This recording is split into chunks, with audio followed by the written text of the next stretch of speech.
Have you Snapchatted? Got Bitcoin to share? Are you safe while shopping online? Well, we've got the answers and so much more on this week's episode of Intech, right here on RETV.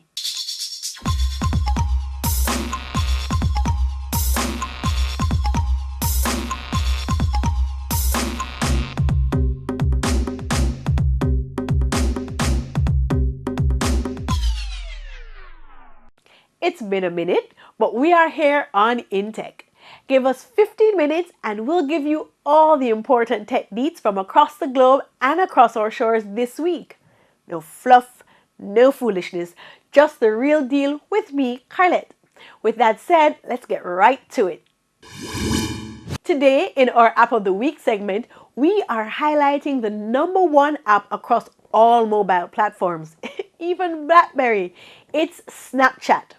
On its face, Snapchat is nothing special. It's a photo sharing app. You snap a photo, you share it with your friends, and you chat about the photo. But Snapchat is no ordinary app. After you send your photo, your video, your drawing, whatever to your friend, they have a certain amount of time to view it. And then the image is gone. Once they have viewed the image, Snapchat deletes the picture from their mobile device. And Snapchat takes it even further. It deletes the image from their servers so it can't be retrieved. With the free app, you can decide how much time your friend has to enjoy or absorb what they see. So, unlike Facebook, Twitter, Vine, and even Instagram, you can share your most outrageous images with the relative security of knowing that the images can't be downloaded. I say relative because there's always a way, but at least you know it won't be easy. What have you got to lose? The app is free. Use your imagination and get snapping. Just use it wisely. It's Christmas time, so it is the season to shop. And for some, it's the season to be scammed. So let's take a moment and review how to avoid scams online. First, update your antivirus and anti-spyware software. Listen, not just because you loaded it back in 1999 means that it's protecting you today. There are all sorts of new viruses and malware that can attack your system if you don't update it. So take a moment and update those settings. And in fact, do that at least once a month. Next, only shop at well-known and secure sites. Certainly Amazon is my go-to site, but there are other great sites out there like eBay. Just make sure that the seller is well known. And when you're shopping, make sure that the URL says HTTPS. When you see that little lock in your browser window, it lets you know that the site is safe and secure. Remember to use PayPal or credit cards, never bank accounts to pay online. PayPal is my first recommendation because what it does is effectively put a wall between your account information and the merchant so they can never see your details. But PayPal isn't everywhere, so use a credit card instead. Use a credit card instead of a bank account because if anything goes wrong, at least you can apply to the credit card company to ask them to refund the purchase. Next, never pay up front. There's no good reason for a reputable retailer to tell you that you must pay first and then they ship the goods after. Most reputable dealers simply won't charge your card until after the goods are shipped and some after it's received. Lastly, stay clear of bogus Facebook apps and bad links. Listen, if it was that good, they would have sent you in a private email, not post it on their timeline. So be very careful and don't click on stupid links.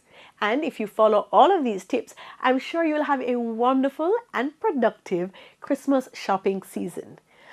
Whew, that was a lot. So let's take a short break and come back with more.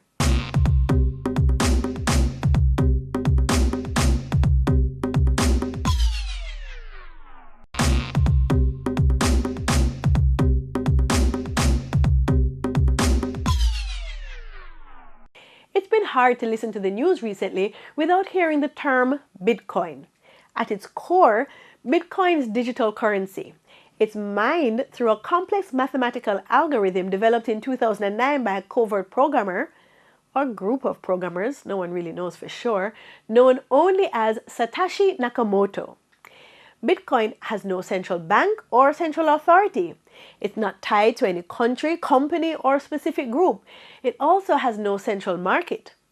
In January, Bitcoin traded at approximately US $12 or $13.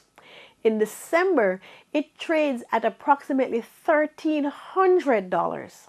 The complexity of Bitcoin aside, its shadowy origins, decentralization, high speculative nature, and frequent use in illicit trade have all contributed to the buzz around the currency, if not its acceptance. Currently, Bitcoin is not accepted at any business establishments in Jamaica, but it is accepted in some parts of the United States and Europe. You see, the selfie epidemic affects us all, even the President of the United States.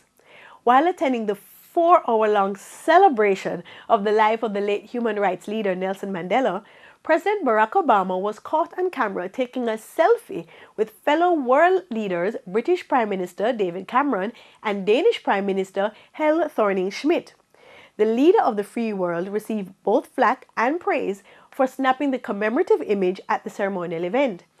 Many said the trio lacked decorum and showed an utter lack of respect for the proceedings, while others noted that the event was far from somber, but rather a joyous occasion, adding that such a collection of world leaders had never been gathered together before. I won't pass judgment on the appropriateness or lack thereof of the president's actions.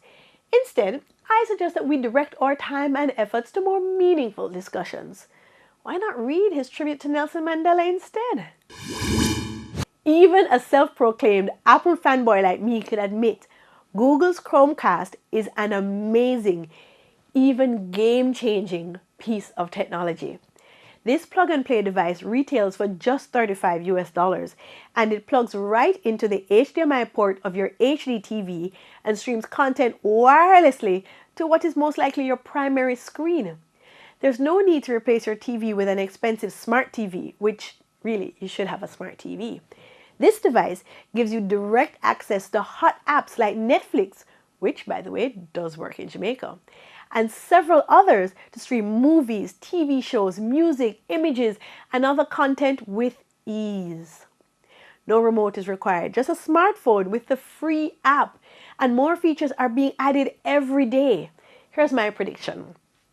Chromecast will replace the need for projectors in boardrooms and make it easier than ever to make PowerPoint presentations.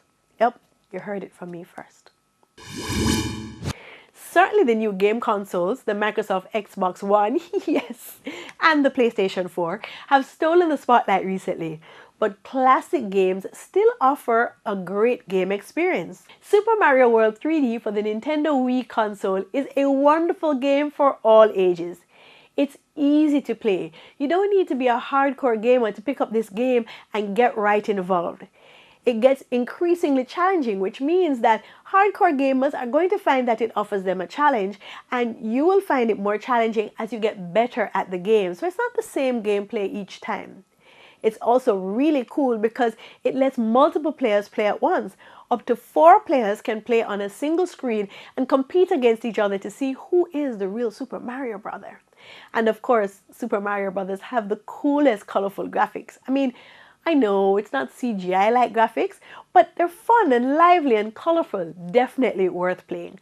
And the game and console are both available right here in Jamaica. Thank you so much. I'm so grateful. Thank you for taking part in our Real Social Challenge. The pictures were hilarious. It is now time for our new challenge.